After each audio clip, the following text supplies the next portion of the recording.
staffing pattern and issued a favorable consideration for the creation of 172 contractual positions within the ICI. These approvals will definitely enable the Commission to now efficiently and effectively carry out its core mandate and functions under Executive Order 94. With that said, I will be entertaining some questions or from the media. Sir, how much is the approved budget? The approved budget up to the end of 2025 is 41,481,000 pesos. This is chargeable to the contingent fund.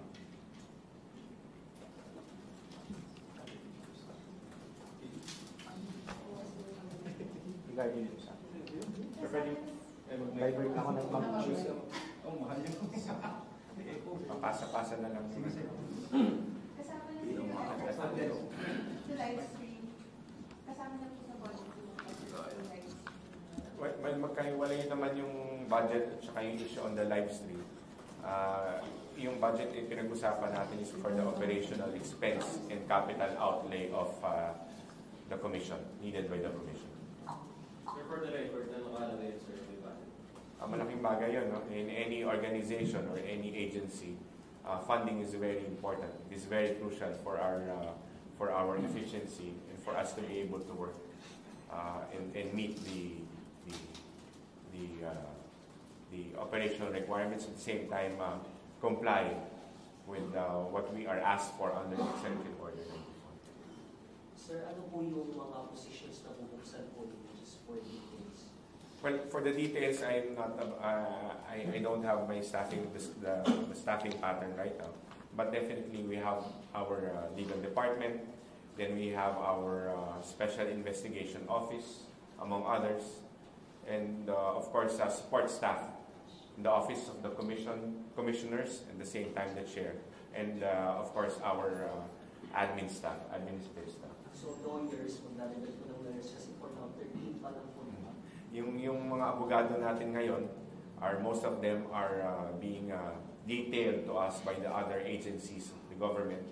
But with this staffing pattern being approved now, and with the budget hopefully to be downloaded soon to the Commission, we will be able to accommodate our organic staff already, which will be composed of lawyers, accountants, and other and engineers as well.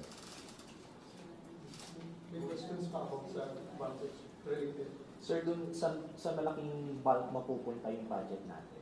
Well, of course, ang uunahin natin dyan would be our personal service expense. No? Kailangan natin magpasweldo ng mga tao natin. That would be one of our priorities right now. And of course, our equipment. Kailangan namin meron gamit kami dito sa ICI to be able to be more efficient and to be able to work faster.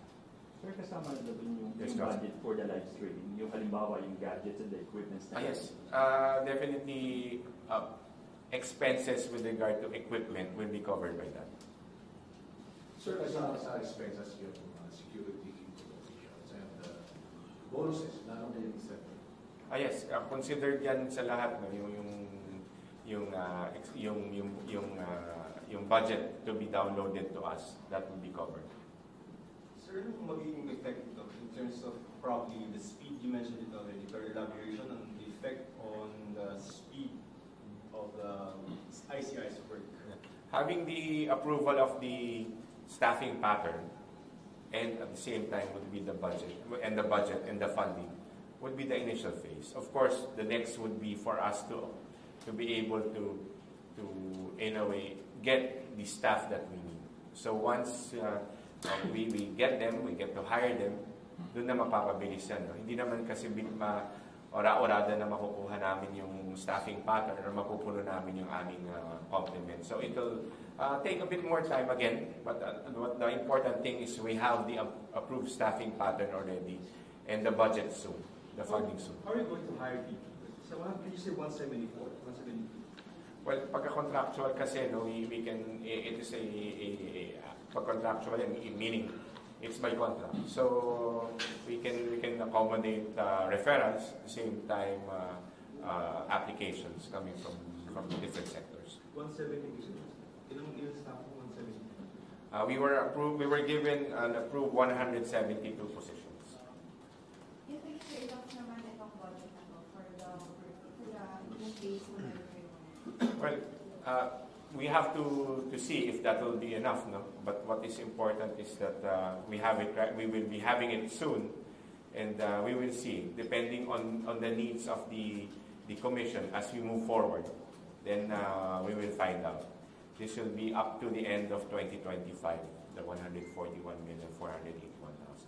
Sir, for the record, how much po yung propose mo sa akin? Well, thereabouts. Yan yung more or less na-propose namin. Kasi nung nagsimula kami dito, it was a budget. Medyo ano lang yan. That's a figure that we had estimated. And luckily, unfortunately, we were given that budget. Sir, Mr. Guest, since you started, what budget are you running on? We were running on purely voluntarism of our office. Plus, as I mentioned earlier, most of the staff that we have been detailed to us by the other government agencies, meaning they do receive their salaries from their mother agencies. Sir, yung Yes. investigation, yan ako yung 5-year ng budget. I cannot, we don't have the figures on that yet. Sir, just curious lang, before the approval of the 41+ million budget, paano nag-ooperate ang ICI? But we were able to somehow, as I said earlier, as far as the personnel are concerned, they've been seconded to us. So they've been receiving salaries coming from other agencies. But in the meantime, as far as the expenses of the commission is concerned, it is from our own savings and voluntarism. Still adjustments? Yes. They haven't. I haven't received my salary. Pati si Laura. May mother agency ka ba? Wala. Sir, linawin namin yung 41 million. Million. M. Anong buwan ang sisimulan? It can, as far as the contractual positions are concerned, if it is under the chair or under the office of the commissioners, because they were appointed since September 15, then that can retroact. But as far as those other positions, which is under the plantilla or under the office of the executive director, they will retroact from the time I was appointed, which is September 24. Sir, may timeline. Teka,